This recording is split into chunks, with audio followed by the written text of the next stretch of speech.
tous les mouvements du bateau.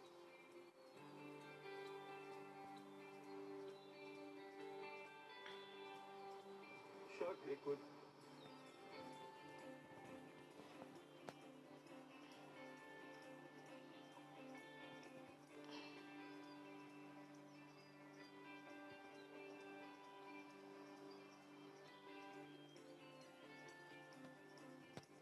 Voilà.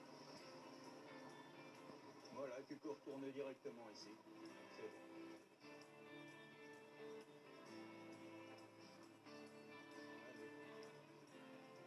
Allez. Oh, l'émotion. Pour l'équipage, le moment est rare.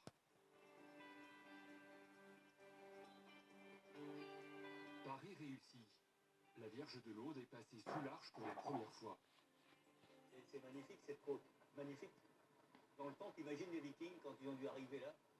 Moi, j'aurais pas bougé de là, moi, à l'époque.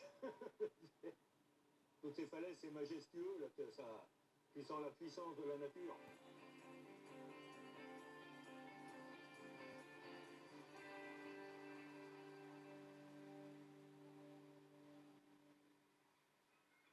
Quelques heures plus tard, sur la plage d'Étretat, la mer s'est retirée. Bruno Delarue est historien de l'art et enfant du pays.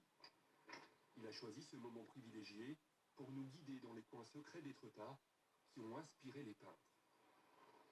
L'histoire de la peinture a commencé à Étretat bien avant l'arrivée des impressionnistes.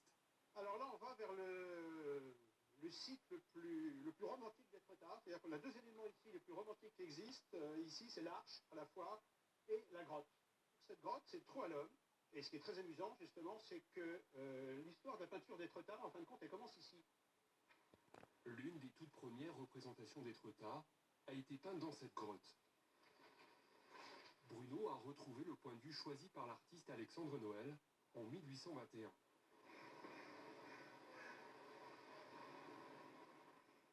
Alors ici, on est totalement dans le tableau d'Alexandre Noël, qui montre cette vue immuable, puis cette baie extraordinaire, avec les rochers au premier plan, et au loin, cette fameuse falaise d'Amont, que Maupassant appellera l'éléphant, en comparant l'arche à une trompe d'éléphant.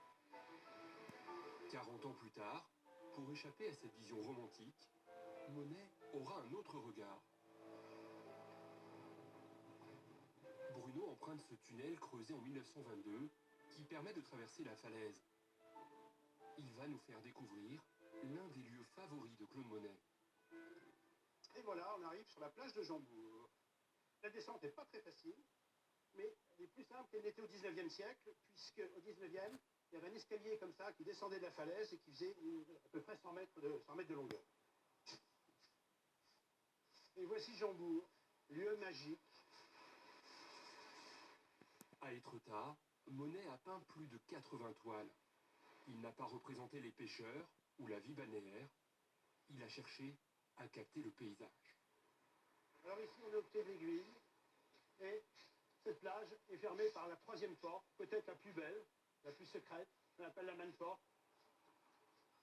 Alors Monet viendra ici, bien sûr, il viendra à la fois en 1883, mais il viendra aussi en 1885. D'abord, il peindra à la fois l'aiguille et l'arche, et puis aussi, il viendra se coller à la Manne Porte, tombant là-bas dans une espèce de sublime auquel il ne pourra pas échapper. Ce lieu exceptionnel est accessible uniquement quelques heures à marée basse avant d'être fermé par la mer. Une contrainte avec laquelle Monet a dû composer. Le problème des peintres de plein air, c'est que vous ne pouvez pas peindre quand vous voulez. Aujourd'hui, nous n'avons qu'une heure pour être ici, pas plus. Donc Monet avait beau travailler très vite. Donc ce qu'il faisait, il avait toujours plusieurs toiles du même sujet. Ce qui l'intéressait, c'était la lumière. Donc, suivant la lumière changeante, il passait d'une toile à l'autre. Et pour porter ce matériel, il payait des petits gamins du village.